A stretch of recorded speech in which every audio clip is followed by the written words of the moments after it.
Imaginemos por un momento a un genio del cine que tiene entre sus manos el guión perfecto, ¿no? Un guión con un final esperanzador, diseñado milimétricamente para dejar al público tranquilo, salir con una sonrisa de la sala y, pues, garantizar un éxito rotundo en taquilla. Claro, la fórmula comprobada. Exacto.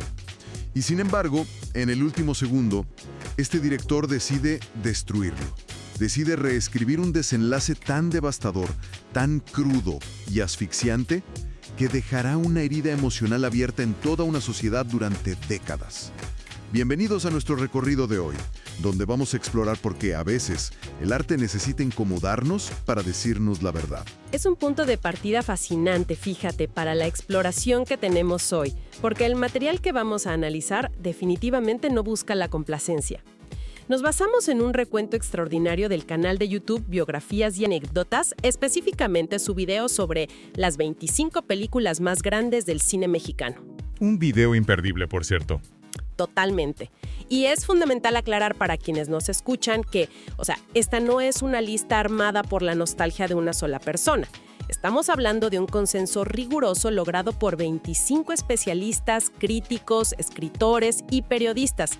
Es, digamos, la destilación de un siglo de historia cinematográfica. Y el objetivo de este análisis a fondo no es repasar una lista de la posición 25 a la número 1, como si fuera un catálogo de museo o de compras. Hacer eso sería quitarle todo el peso cultural que tiene. Lo que estas películas representan, si las agrupamos por las grandes temáticas que abordan, es una radiografía visual de la identidad nacional. Sí, de cómo somos realmente. Exacto. Muestran cómo un país entero procesó sus miedos, sus tabúes, y cómo fue cambiando a lo largo de las décadas. Así que, vamos a desmenuzar esto empezando por una época donde la pantalla grande se atrevió a mostrar exactamente lo que la sociedad mexicana de su tiempo intentaba esconder debajo de la alfombra. Hablemos de los espejos oscuros del melodrama. Para entender la magnitud de ese atrevimiento, hay que observar los cimientos del melodrama trágico. La lista ubica en la posición número 8 a La mujer del puerto, una cinta de 1934 dirigida por Arcadi Beutler y estelarizada por Andrea Palma. Y fíjate, no es solo la trama lo que la hace pionera, es la mecánica de su atmósfera. Es súper oscura, ¿no? Muchísimo. La película envuelve al espectador en unas sombras casi expresionistas, para contar la historia de Rosario, una joven que cae en el trabajo sexual en Veracruz tras la muerte de su padre. Y el clímax es un golpe al estómago para la moral de los años 30. Rosario pasa la noche con un marinero, solo para que ambos descubran al día siguiente que son hermanos. ¡Wow! Una locura tocar eso en esa época. Sí, la manera en que la cámara captura el horror absoluto de ese reconocimiento sentó un precedente clarísimo de que el cine mexicano no iba a huir de la oscuridad. Esa disposición para explorar la moralidad rota, pues, me parece que sienta las bases para lo que vendría después. Pensemos en la película que ocupa la posición 25, La otra, de 1946. Aquí vemos a Dolores del Río interpretando a dos hermanas gemelas con destinos opuestos. Una vive en la miseria y la otra en la opulencia. El contraste clásico. Claro, pero el guión no se conforma con el típico cuento de pobreza y riqueza. Lleva la psicología al extremo.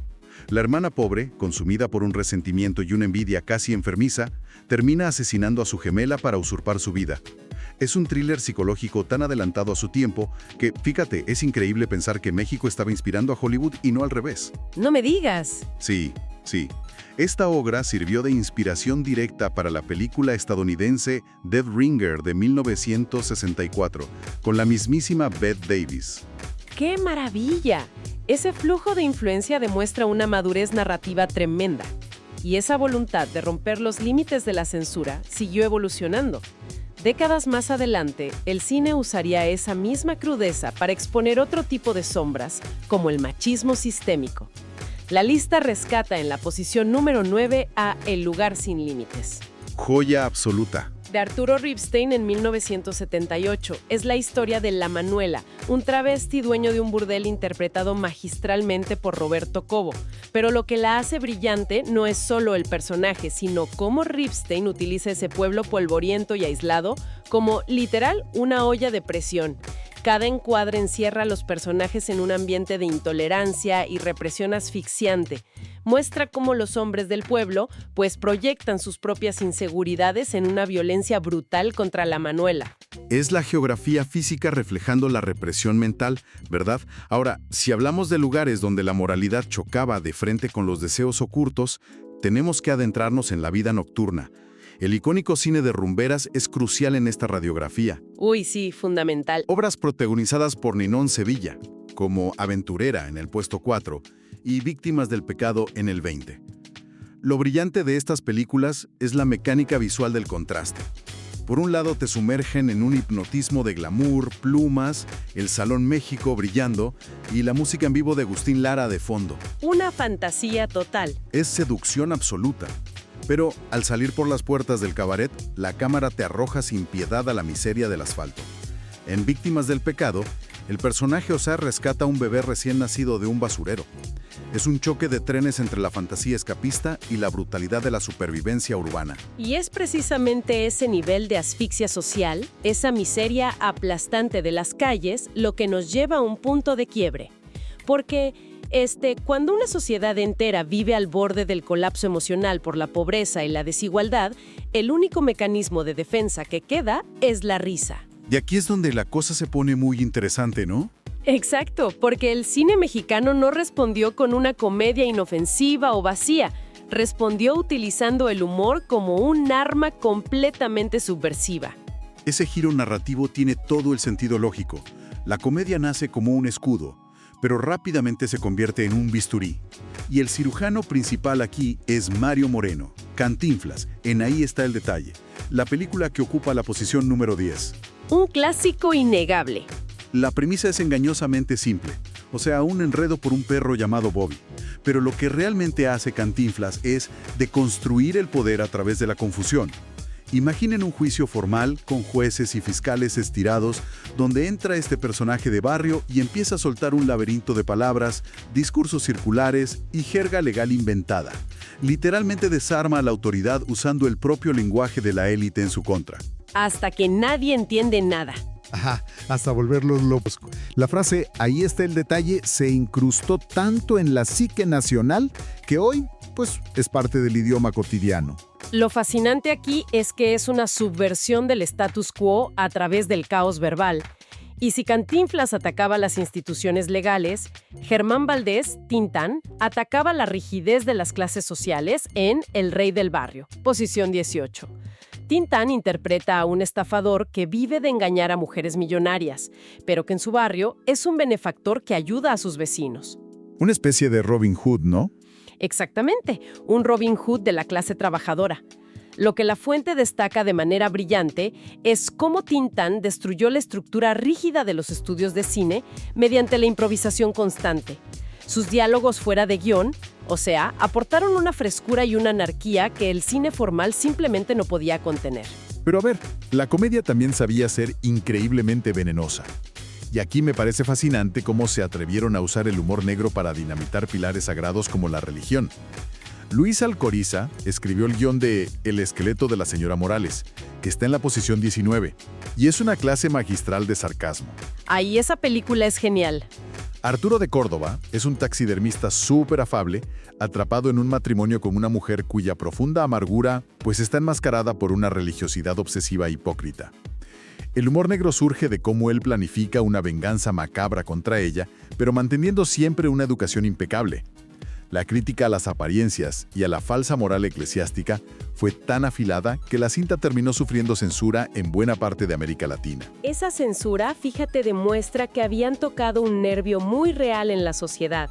Y si los cineastas ya estaban cómodos desmantelando la doble moral religiosa, era cuestión de tiempo para que dirigieran la cámara hacia el mito fundacional más intocable del México moderno. ¿Te refieres a la revolución? Así es, la Revolución Mexicana y la pureza idealizada de la vida rural. A ver, aquí me surge una duda histórica importante al revisar estos datos.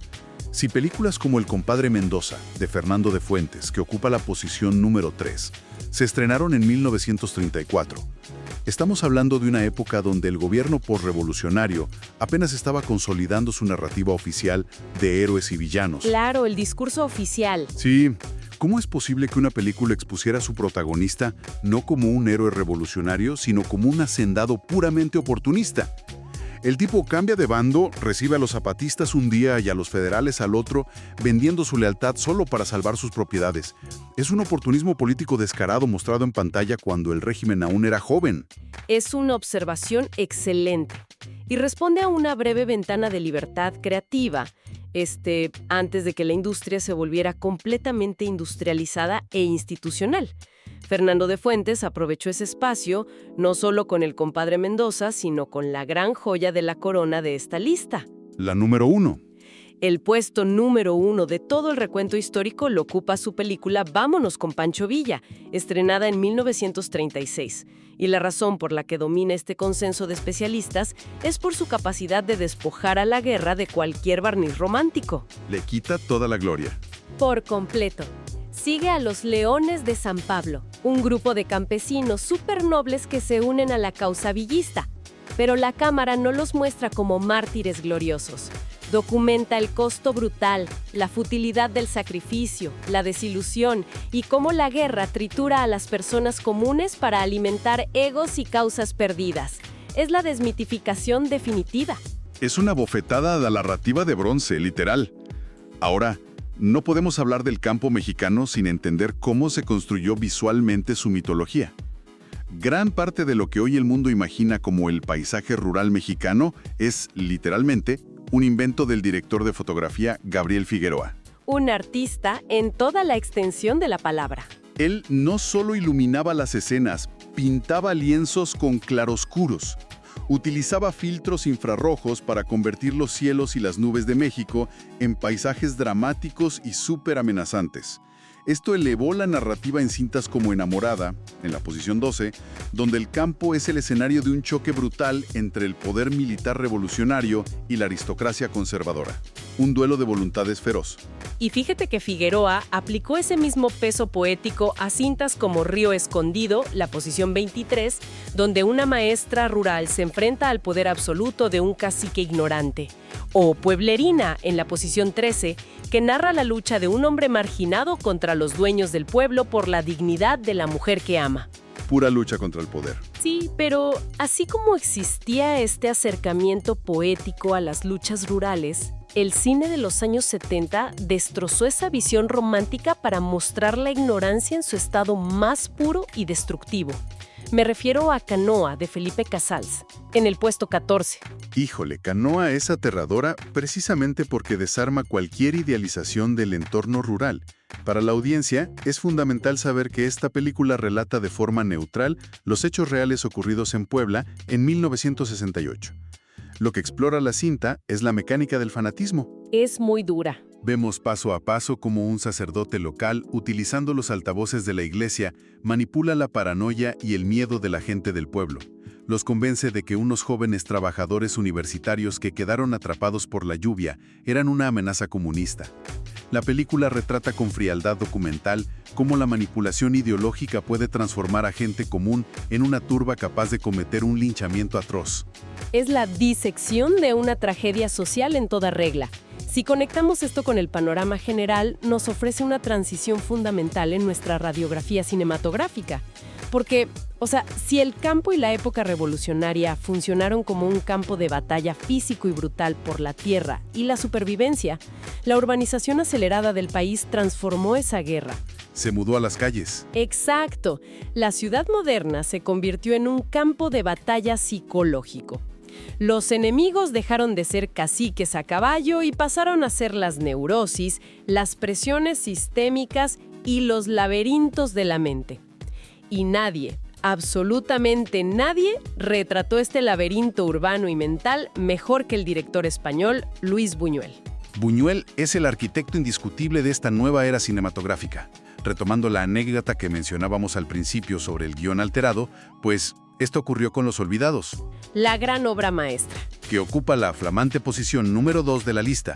Estrenada en 1950, Buñuel bajó su cámara a los arrabales de la Ciudad de México para documentar la existencia despiadada de los niños de la calle.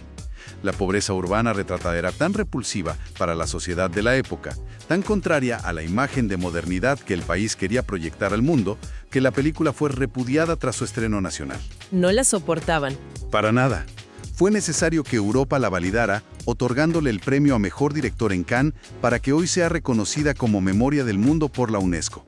Y ese cambio de guión que mencionamos, quitando la esperanza para dejar un final desolador, fue la declaración de principios de Buñuel. O sea, la realidad no hace concesiones. Es un dato increíble, y esa negativa a conceder salidas fáciles se convirtió en la firma de Buñuel para explorar la hipocresía en todas las clases sociales. Pensemos en cómo diseccionó a las élites en El Ángel Exterminador, la posición 16. Un grupo de burgueses de alta sociedad termina de cenar en una mansión lujosa y por una razón inexplicable sienten que no pueden salir de la habitación. No hay cerrojos, no hay guardias, es simplemente una parálisis psicológica colectiva. Para visualizarlo, es como cuando alguien asiste a una fiesta terrible. La puerta está abierta, tu coche está afuera, pero por puras normas sociales invisibles, por no querer ser el primero en romper la etiqueta, pues te quedas ahí sufriendo. Te aguantas. Exacto. Buñuel toma esa pequeña trampa de cortesía social y la amplifica hasta convertirla en una prisión literal, donde la fachada de civilidad y buenos modales se pudre en cuestión de días. Es una analogía perfecta de las cárceles que nosotros mismos nos construimos. Y Buñuel aplicó esa mirada a individuos particulares, como en la posición 7 con Él. Arturo de Córdoba interpreta a un aristócrata cuya imagen pública de profunda devoción religiosa esconde en el ámbito privado a un hombre devorado por la paranoia y los celos patológicos. O en el caso opuesto, Nazarín, en la posición 6, donde un sacerdote genuinamente bueno y humilde intenta aplicar los preceptos del Evangelio al pie de la letra, solo para descubrir que el mundo moderno es tan cínico que todas sus buenas acciones terminan causando dolor y revirtiéndose en su contra. Todo sale mal, y es que el sistema moderno, la ciudad misma, empezó a ser retratada como una trampa gigante. Los personajes luchan por abrirse paso, pero las estructuras institucionales los devoran. Lo vemos en Una familia de tantas, la posición 5. Una casa gobernada por la dictadura de un padre ultraconservador, cuyo frágil ecosistema colapsa simplemente porque un joven vendedor de aspiradoras, interpretado por David Silva, cruza la puerta ofreciendo modernidad y libertad. Ese contraste generacional es buenísimo. Y este mismo actor, fíjate, protagoniza Campeón sin corona, la posición 11, donde las aspiraciones de un boxeador surgido del barrio terminan estrellándose contra las mafias y la explotación comercial del deporte. De hecho, el nivel de compromiso fue tal que Silva entrenó boxeo real para que los combates en pantalla se sintieran absolutamente viscerales. Es el individuo aplastado por el sistema. Un tema que llega a un extremo súper perturbador en Cadena Perpetua, dirigida por Arturo Ripstein en 1979. Imagina a un hombre, un exdelincuente, que genuinamente ha decidido reformarse. Consigue un trabajo honesto como cobrador, intenta llevar una vida recta, pero la propia institución encargada de la justicia, o sea, no se lo permite. Un comandante de policía profundamente corrupto lo identifica, lo extorsiona y sistemáticamente le cierra todas las puertas legales, hasta forzarlo, obligarlo literalmente, a volver a robar para pagarle una cuota. La policía operando como el principal motor del crimen. Tristemente. Es la desolación total frente a un sistema diseñado para que fracases. Entonces, a ver, ¿qué significa todo esto realmente? Si observamos a todos estos personajes, desde los campesinos revolucionarios hasta los exconvictos urbanos, lo que vemos es una crisis perpetua de identidad. Una lucha constante por saber quiénes somos frente a lo que el mundo nos exige ser. Y esto engloba perfectamente a las cintas restantes del consenso. Totalmente. Pensemos, por ejemplo, en Tiburoneros, la posición 21, de 1963. Aquí tenemos a Aurelio, un pescador de Tabasco que intenta cumplir con el mandato social mudándose a la capital para estar con su familia y, entre comillas, vivir una vida respetable en la ciudad. ¿Pero no encaja? Para nada. El asfalto lo ahoga, no pertenece ahí. Su verdadera identidad requiere la libertad y la rudeza del mar, a donde inevitablemente decide regresar para reafirmar quién es. Esa tensión de la identidad domina también las dinámicas íntimas de poder. En la posición 24, La oveja negra, observamos el duelo psicológico y cultural entre dos generaciones de hombres, o sea, el machismo irresponsable y fanfarrón de un padre interpretado por Fernando Soler, frente a la búsqueda de una masculinidad más digna por parte de su hijo, en la piel de Pedro Infante. Dos gigantes de la pantalla. De verdad que sí. Vemos esa misma tensión identitaria en el thriller urbano Distinto Amanecer, posición 22, donde los personajes tienen solo una noche en la inmensidad de la capital para recuperar documentos que exponen la corrupción gubernamental. E incluso la vemos infiltrándose en géneros foráneos, como en el puesto 15, Los Hermanos del Hierro. ¡Qué gran película! Ismael Rodríguez toma la estructura del western clásico, pero le inyecta una oscuridad profunda, mostrando cómo la sed inculcada de venganza termina devorando el alma y la humanidad de dos hermanos en el norte del país. Son obras que de verdad no te sueltan.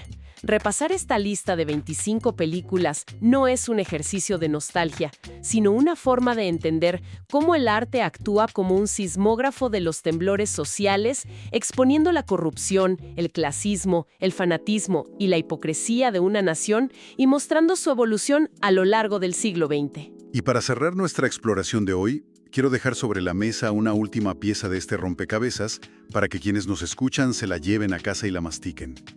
Existe un paralelismo fascinante, poético casi, entre la película número 1 y la número 2 de este consenso. A ver, cuéntanos. Pensemos en las mecánicas de producción que rodearon a Vámonos con Pancho Villa y a Los Olvidados.